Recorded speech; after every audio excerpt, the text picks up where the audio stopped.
This is TWiT. So, turns out people don't like Facebook that much. Turns out. That. So Pew does these great research studies on the internet use. They found out that 44% of people 18 to 25 have deleted their Facebook app on their phone. 44%. Are they still on Instagram, though? Which is well, they are, yeah. I mean, this is the thing. And of this is a poll conducted for Fortune. 22% of Americans trust Facebook. Only 22%. Amazon 49%, Google 41%, Microsoft 40%. None of this is great. Apple, for weirdly enough, less than Amazon, Google, and Microsoft, 39%. But Facebook, the bottom of the heap, only 22% of Americans trust Facebook. I guess that's not a surprise. So it's about trust, not so much about liking it. Well, I don't think anybody likes it. Okay, good. Yeah, that's people like 99.2%. Do you suppose the trust issue has to do with Zuckerberg's the public perception of Zuckerberg as a CEO? Yes. Because you look at Tim Cook, who gets out there and he's, "Hi everyone, I'm Tim Cook. Yeah, I care about privacy and human rights and a $1,200 phone." Yeah. And or you get Satya Nadella, who writes a book which is really, I believe in human potential and I believe in distributing opportunities equally, and I also believe that we're in a post-desktop world.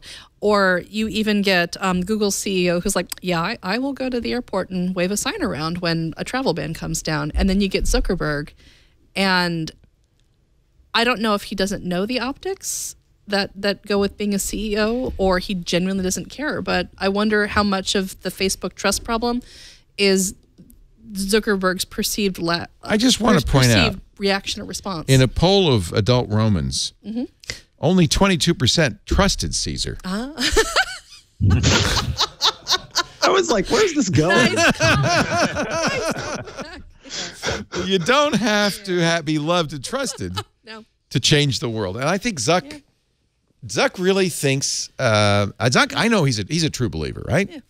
I don't think he's cynical. I think he's a true believer that life is better when you're connected, blah, blah, blah. I also think he thinks he can do it better. He does have a PR problem. There's no question. Yeah. 5 countries now are demanding he testify on data misuse. It's a joint international grand committee of members of the UK and Canadian parliaments investigating disinformation and online election influence campaigns. They've added Argentina, Australia, and Ireland. He's been invited by British and Canadian officials to attend the first joint hearing in November, but he's declined. So, no, that's I don't really feel like it. I don't like traveling around the holidays. It's raining. It's raining. Yeah, it's raining. The helicopters don't work in the rain. Everyone knows that creepy Facebook VR thing. Then he'd be there. But. I went to Puerto Rico and toured via VR. It's not possible, wrote Facebook officials in a letter, for Mr. Zuckerberg to be available to all parliaments, okay? Why not? The parliaments wrote, "We are very disappointed with this dismissive response. 5 parliaments are now calling on you to do the right thing by 170 million users in the countries they represent." This is but I mean, I guess you could take sides in this. You could be on Mark's side and said, well, come on, this is just a lot of grandstanding by politicians in these countries. After all, he did testify before the U.S. Congress in what was completely a sham, right? I mean, that whole thing was interesting. Yeah. Just the way that went down and the questions he was asked and the tech support questions he was asked. Well, I think it points to a fundamental disconnect between, again, what the tech industry thinks are its priorities and its messaging versus what people who are not in the industry may be receiving. Because I also would argue it's a failure on the part of the staffers for those Congress people to adequately write questions and educate them on here's what you have to ask and why. But they even structured it badly because they only had 5 minutes. There was no time for follow-up.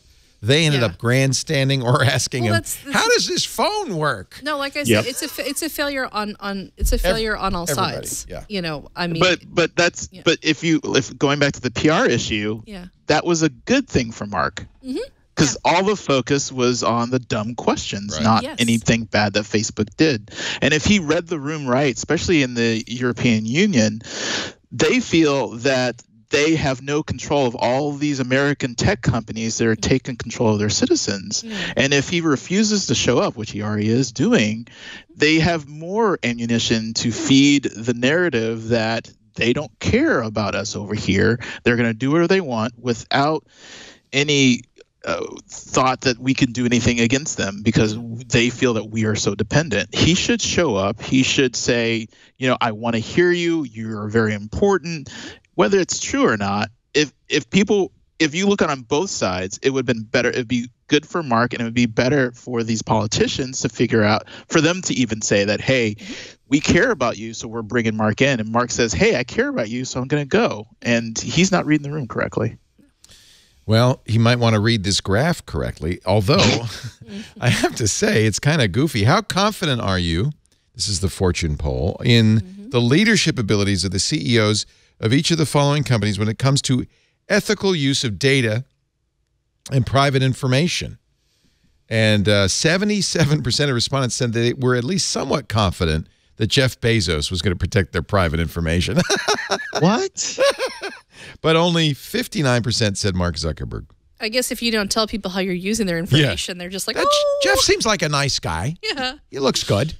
I've got this tower in my house I can talk to, and it's been so nice to me. I love Jeff. Jeff Bezos, number 1. Tim Cook, number 2. Satya Nadella, number 3. Sundar Pichai, number 4. I bet you half the audience didn't even know who Sundar Pichai was. Yeah. Mark Zuckerberg, number 5, the lowest. 59% at least somewhat confident that Facebook would use their information ethically.